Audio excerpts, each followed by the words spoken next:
आज हम class 10th का सिलेबस स्टार्ट कर रहे हैं और हम 6 चैप्टर से सिलेबस को स्टार्ट कर रहे हैं क्योंकि 1 से 5 चैप्टर तो बच्चों ने पहले से पढ़ लिए होंगे, इसलिए हम 6 चैप्टर से स्टार्ट करते हैं ताकि आपके दिसंबर के पेपर में आपकी हेल्प हो सके। तो हम शुरू करते हैं चैप्टर 6। इसका नाम है ट्रायंगल। ट्रायंगल क्या होता है बेटे? त्रिभुज होती हैं, हिंदी में से त्रिभुज बोलते हैं। ये क्या होती है? एक 3 भुजाओं वाली बंद आकृति, या इंग्लिश में हम क्या कह सकते हैं बेटे? एक क्लोज शेप ऑफ 3 साइड्स। ठीक है, यानी एक 3 साइडों वाली बंद आकृति को हम क्या बोलते हैं? ट्रायंगल बोलते हैं। इस चैप्टर में हम सिमिलरिटी के बारे में पढ़ेंगे, 2 ट्रायंगल सिमिलर कब होंगी, और साथ के साथ प्रीवियस क्लास का 9th क्लास का जो कॉन्ग्रुएंस ट्रायंगल थी उनके बारे में भी थोड़ा सा पढ़ेंगे हम। तो हम पहले बेसिक इंट्रोडक्शन कर लेते हैं इस चैप्टर का। सबसे पहले हम बात करते हैं कॉन्ग्रुएंस की। कॉन्ग्रुएंस आपने पहले भी पढ़ा है। कॉन्ग्रुएंस कॉन्ग्रुएंस क्या होता है? इसे सर्वांग समता बोलते हैं। इसे क्या बोलते हैं? सर्वांग समता। सर्वांग समता यानी सर्वांगसम फिगर, कॉन्ग्रुएंस फिगर की बात करेंगे, सर्वांगसम आकृतियां। ठीक है, सर्वांगसम आकृतियां। सर्वांगसम आकृतियां कौन सी होती है बेटे? जिनकी सेम शेप होती है और सेम ही साइज होता है, यानी ऐसी आकृतियां बेटे जो एक जैसे दिखती हो या एक ही आकार की हो और एक ही साइज की हो, उसे हम क्या कह सकते हैं? कॉन्ग्रुएंस फिगर बोल सकते हैं, कॉन्ग्रुएंस या सर्वांगसम आकृतियां बोल सकते हैं। यानी इसके लिए 2 कंडीशन है बेटे। पहली कंडीशन है सेम शेप। सेम शेप यानी आकृति एक जैसी होनी चाहिए। दूसरी सेम साइज। सेम साइज और आकार भी सेम होना चाहिए। अब हम बात कर लेते हैं कॉन्ग्रुएंट ट्रायंगल की। कॉन्ग्रुएंट ट्रायंगल, ट्रायंगल ड्रॉ कर लेता हूं मैं। मान लो एक ट्रायंगल ये, एक ये। अब आपको ये देखना है कि कॉन्ग्रुएंट होंगे कि नहीं। कॉन्ग्रुएंट के लिए क्या होना चाहिए बेटे? Same size. अब हम ऐसे तो देख नहीं सकते, तो रफली फिगर है, लेकिन जो 2 कॉन्ग्रुएंट ट्रायंगल होंगे ना बेटे, जब आप उनको एक के ऊपर एक को रखोगे तो ये क्या होगी? एक दूसरे को पूरी तरह से ढक लेगी। जैसे हमारा हाथ क्या करते हैं? सेम शेप आकृति होते हैं और सेम ही साइज होते हैं। जब हम एक दूसरे के ऊपर रखते हैं तो एक दूसरे को कवर कर लेते हैं, इसलिए हमारे जो हाथ हैं ये भी क्या बेटे? कॉन्ग्रुएंस यानी सर्वांगसम कह सकते हैं। अब ये मान लो 2 ट्रायंगल क्या है? कॉन्ग्रुएंस है बेटे, सर्वांगसम है।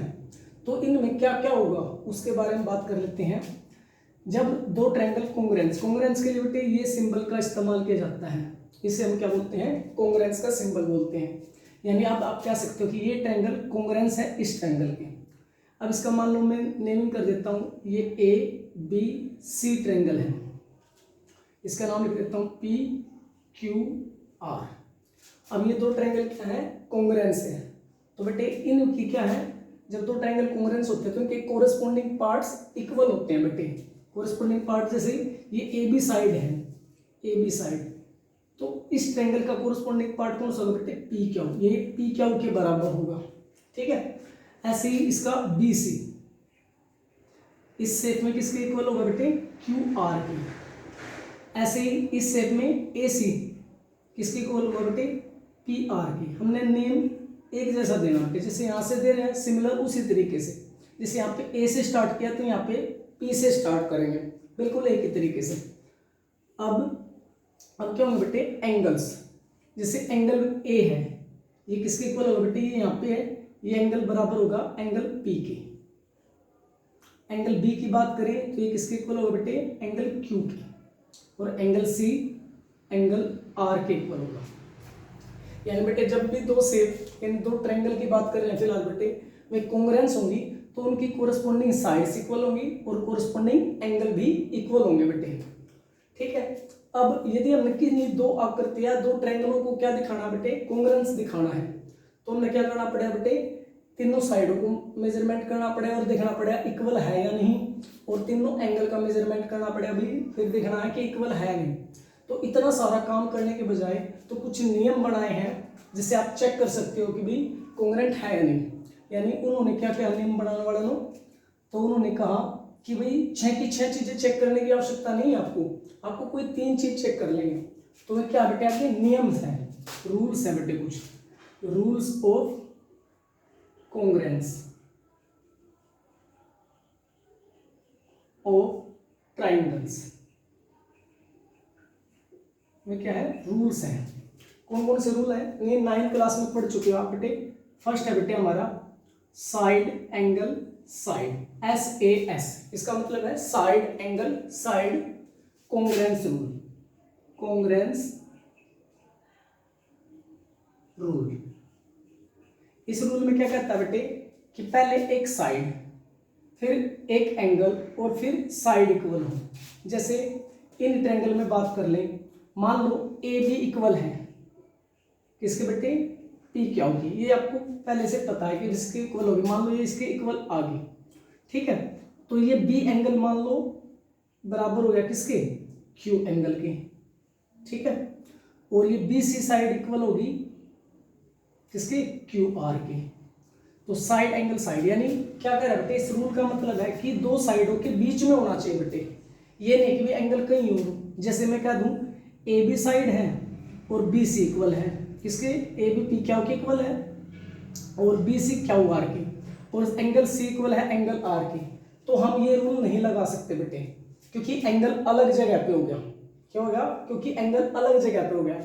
इस रूल को लगाने के लिए क्या होना चाहिए बेटे, एंगल बीच में होना चाहिए। मान लो हम साइड ले रहे हैं AB और एंगल ले लेते हैं A, ठीक है। AB साइड इक्वल है PQ के, एंगल A इक्वल है एंगल P के, तो AC साइड इक्वल होगी PR के। तो ये रूल काम करे, यानी एंगल दोनों साइडों के बीच में होना चाहिए बेटे, तभी ये रूल काम करता है साइड एंगल साइड का। अब हम पढ़ लेते हैं बेटे अगला रूल। अगला रूल है बेटे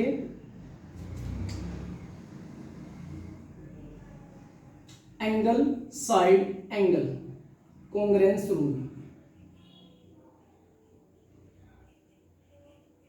ये भी सिमिलर, यानी क्या होना चाहिए बेटे, पहले एंगल इक्वल होना चाहिए, यानी मान लो B एंगल Q के इक्वल है, फिर BC इक्वल है QR के, उसके बाद C एंगल है R के इक्वल।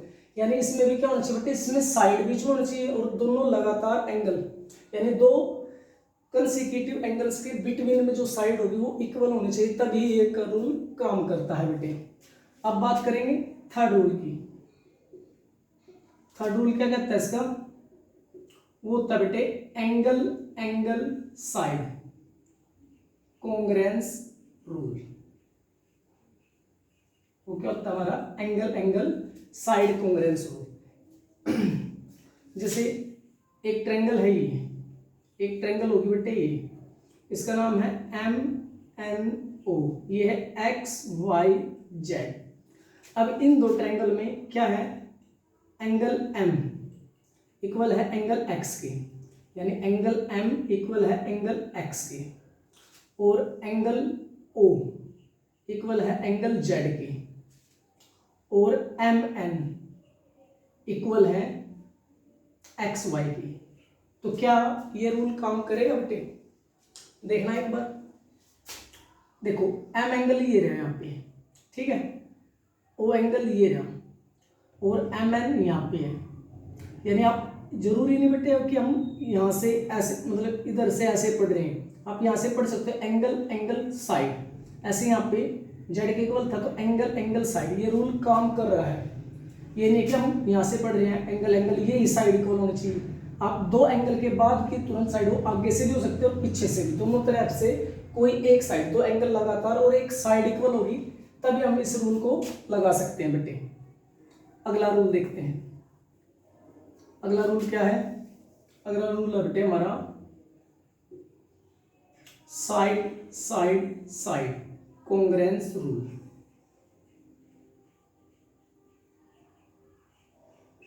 इसमें क्या बेटे, दोनों ट्रायंगल में हर एक साइड एक दूसरे के होगी या कोरस्पॉन्डिंग साइड इक्वल होती है बेटे।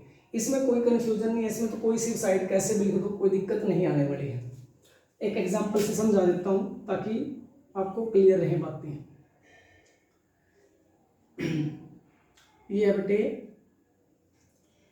PQR, ये बेटे ABC। इसमें मान लो PQ इक्वल आ जाए AB की और QR इक्वल आ जाए BC की, और PR इक्वल आ जाए AC की। तो तीनों साइड इक्वल होगी, तो आप इसे कौन से रूल से कहोगे? कॉन्ग्रुएंस है, साइड साइड साइड से आप क्या कह सकते हो? ये दोनों करते हैं, दोनों ट्रायंगल क्या है बेटे? कॉन्ग्रुएंस है। एक लास्ट रूल, ये इसका आखिरी है बेटे, फिफ्थ रूल। इसमें क्या है? RHS यानी right angle hypotenuse side congruence rule. इसमें क्या बेटे? राइट एंगल, राइट एंगल क्या होता है बेटे? 90 के एंगल को राइट एंगल बोलते हैं। हाइपोटेनियस यानी एक राइट एंगल ट्रायंगल में जो सबसे बड़ी साइड होती है बेटे उसे हाइपोटेनियस बोलते हैं, और ये परपेंडिकुलर वाली साइड है। यानी ये रूल केवल राइट एंगल ट्रायंगल पे ही काम करेगा और किसी पे नहीं काम करता, क्योंकि जो हाइपोटेनियस होता है ना बेटे वो राइट एंगल ट्रायंगल में ही मिलता है। तो ये तो थे बेटे कॉन्ग्रुएंस के रूल जो आपने पिछली क्लास 9th में पढ़ लिए हैं। बस एक बार इसको रिकैप करना था, क्योंकि इसके भी कुछ यूज होगा इस चैप्टर में, कुछ क्वेश्चन आएंगे जिसमें इनकी जरूरत पड़ेगी बेटे हमें। अब हम पढ़ते हैं सिमिलर के बारे में, सिमिलर ट्रायंगल के बारे में। अब हम इस चैप्टर में जो मेन काम है उसके बारे में पढ़ते हैं। बेसिक ये तो था हमारा प्रीवियस क्लास का, क्योंकि इसकी भी हमें जरूरत थी, इसलिए हमने इसको थोड़ा सा रिकैप कर लिया। अब जो इसमें मेन पढ़ना बेटे में है बेटे सिमिलर फिगर्स, सिमिलर फिगर्स यानी समरूप आकृतियां। जो हमने कॉन्ग्रुएंट पढ़ा बेटे उसमें क्या था? उसमें था कि सेम शेप हो और सेम ही साइज हो। ऐसे इसकी भी कुछ कंडीशन है, उसमें तो शेप क्या था? दो कंडीशन फिक्स थी, सेम शेप सेम साइज। इसकी भी फिक्स है। पहला है सेम शेप, ये बिल्कुल सेम है, चेंज क्या है? यहाँ पे है। उसमें क्या था? साइज जो है वो सेम होना था, लेकिन यहाँ पे क्या है? साइज डज नॉट मैटर, यानी साइज कोई भी मैटर नहीं करता। ठीक है, इसमें साइज मैटर ही नहीं करता। जैसे मान लो ये एक ट्रायंगल है, ये एक बड़ी ट्रायंगल है, क्या ये दोनों ट्रायंगल कॉन्ग्रुएंट हो सकती हैं? देखो, क्या ये दोनों ट्रायंगल कॉन्ग्रुएंट हो सकती हैं? नहीं होंगे बेटे। क्यों नहीं होंगी? क्योंकि इन दोनों का साइज सेम नहीं है। बट सिमिलर फिगर्स में क्या है? इन सिमिलर ट्रायंगल की चेक करें तो हम सेम शेप तो सेम है ही है, साइज डज नॉट मैटर, यानी साइज यदि बड़ा छोटा भी है, इक्वल हो तो भी कोई दिक्कत नहीं, लेकिन बड़ा छोटा है तो भी क्या हो जाएंगे? सिमिलर हो जाएंगे। लेकिन इसमें कंडीशन क्या बेटे? मान लो ये दोनों ट्रायंगल सिमिलर है, तो सिमिलर होंगे तो क्या होगा? जैसे कॉन्ग्रुएंट में क्या था बेटे? कोरस्पॉन्डिंग साइड इक्वल होती थी, कोरस्पॉन्डिंग एंगल इक्वल होते थे। इसमें ऐसा क्या है? मान लो इनका नाम दे देता हूँ एक बार बेटे, ये ए, ये बी, ये सी, ये पी, क्यू, ये आर। ठीक है, अब इनमें क्या होता है बेटे? इसमें कोरस्पॉन्डिंग एंगल इक्वल होते हैं, और जो साइड होते हैं बेटे इक्वल नहीं होती, उनका रेशो इक्वल होता है। यानी उनका जो रेशो होता है ना, यानी उनकी जो साइड है बेटे प्रोपोर्शनल होती है आपस में, यानी उनका जो अनुपात है वो बराबर होता है। लिख देता हूं मैं, जैसे angle corresponding angle A equal होगा एंगल पी के। लेकिन आपके मन में विचार आया होगा बेटे कि ये छोटी ट्रायंगल और ये बड़ी ट्रायंगल, तो एंगल सेम कैसे हो सकते हैं? विचार आया होगा ना आपके दिमाग में। तो एक बात सुनो बेटे, मान लो कोई ये एंगल है, ये एंगल है, ठीक है, ये कोई एंगल है। यदि मैं इसकी साइड को बढ़ा दूं ऐसे, क्या एंगल पे कोई प्रभाव पड़ेगा? एंगल तो अब भी उतना ही है। तो इसलिए बेटे साइज बड़ा छोटा होने से क्या होगा? एंगल पे प्रभाव नहीं पड़ता। यदि वो सिमिलर है तो एंगल बराबर होंगे, चाहे कितनी भी बड़ी आकृति हो, चाहे कितनी छोटी हो, तब भी में क्या होंगे बेटे? उनके एंगल कोरस्पॉन्डिंग एंगल इक्वल होते हैं। ऐसे ही एंगल बी किसके इक्वल होगा बेटे? एंगल क्यू के, और एंगल सी किसके इक्वल होगा? एंगल आर के। ठीक है, अब मैंने कहा था बेटे इसकी साइड इक्वल नहीं होंगी। क्यों नहीं होंगी बेटे? एक छोटी एक बड़ी, तो इसमें सिमिलर में कितना है? इनका रेशो बराबर होता है। जैसे ए बी का रेशो किसके साथ बनेगा? पी क्यू के साथ। ये इक्वल होगा किसके बेटे? बी सी के रेशो के। बी सी का रेशो किसके साथ? क्यू आर के साथ। ऐसे ही ए सी का रेशो पी आर के साथ। ठीक बेटे, यानी जो दो ट्रायंगल सिमिलर होते हैं ना बेटे जब, तो उनमें क्या होते हैं, कोरस्पॉन्डिंग एंगल इक्वल होते हैं और जो कोरस्पॉन्डिंग साइड है उनका रेशो प्रोपोर्शनल होता है, यानी समानुपाती होता है बेटे, यानी उनका जो रेशो बराबर होता है। ठीक है बेटे, अब हमने क्या पढ़े थे बेटे, कॉन्ग्रुएंस के कुछ नियम पढ़े थे, रूल्स पढ़े थे, लेकिन इनके क्या बेटे रूल्स नहीं, इनके कुछ क्राइटेरिया हैं। ठीक है, इनके रूल नहीं है। उसमें जैसे हम क्या कहते थे, छह की छह चीजों को चेक नहीं करना, कोई तीन चेक करोगे तब भी कॉन्ग्रुएंस हो जाती है ट्रायंगल। अब की बार क्या है बेटे, हमने कुछ क्राइटेरिया सेट कर रखे हैं कि नहीं, हमने सारी चीजें देखने की जरूरत नहीं है, हमने क्या करना, कुछ लिमिटेड, यानी क्या करेंगे कुछ क्राइटेरिया हमें लिख देता है, criteria of similar triangles.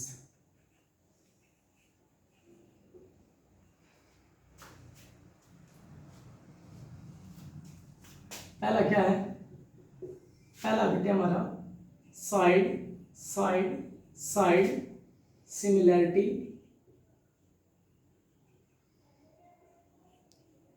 Criterion. दूसरा है हमारा साइड सिमिलैरिटी क्राइटेरियन।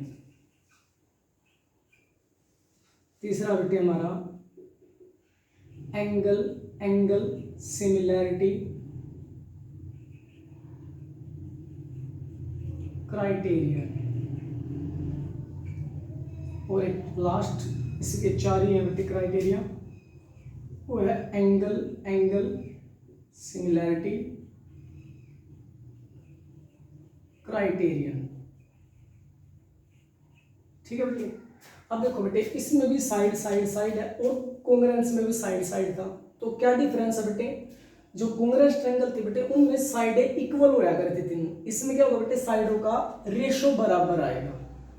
जब तीनों साइडों का रेशो बराबर हो तो उसे हम क्या कहेंगे, एस सिमिलैरिटी क्राइटेरिया बोलते हैं, क्राइटेरियन बोल देंगे बेटे, यानी साइड समरूपता कसौटी। ठीक है बेटा, दूसरा क्या है, एंगल साइड, ये वैसे ही पढ़ा जाएगा जैसे पिछली बार पढ़ा था हमने।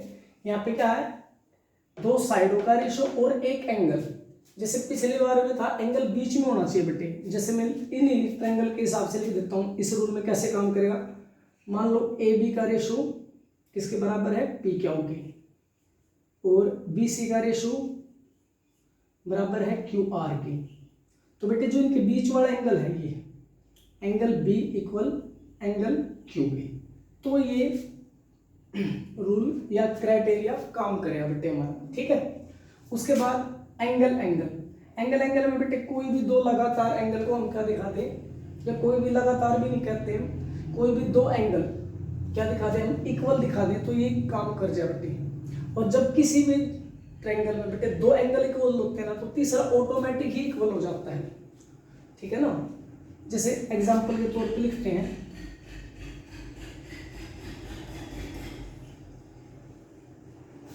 मान लो ये 45 डिग्री का है और ये भी 45 का मान लो बेटे, नहीं 45 का बेटे, चेंज करते हैं थोड़ा सा, इसको ऐसे ड्रॉ करते हैं। अब ठीक है, ये 45 और ये 90, यदि इसमें भी कुछ ऐसा हुआ, ये 90 का है, ये 45 और ये 45, हमने तो अभी तीनों लिख दिए, लेकिन यदि हम दो एंगल, मान लो कि ये एंगल, इसका नाम ऐसे दे देता हूँ ए बी सी, ये पी क्यू आर। अब देखो बेटे, जो एंगल ए है वो किसके इक्वल है, वो एंगल पी के मान लेते हैं, और जो एंगल बी है वो एंगल आर के। दो एंगल इक्वल हो गए तो तीसरा बेटे ऑटोमेटिक ही इक्वल हो जाता है। देखो यहाँ पे 90 तो उधर भी 90 ही मिलेगा। ठीक है, तो ये थे आपके सिमिलरिटी के क्राइटेरिया।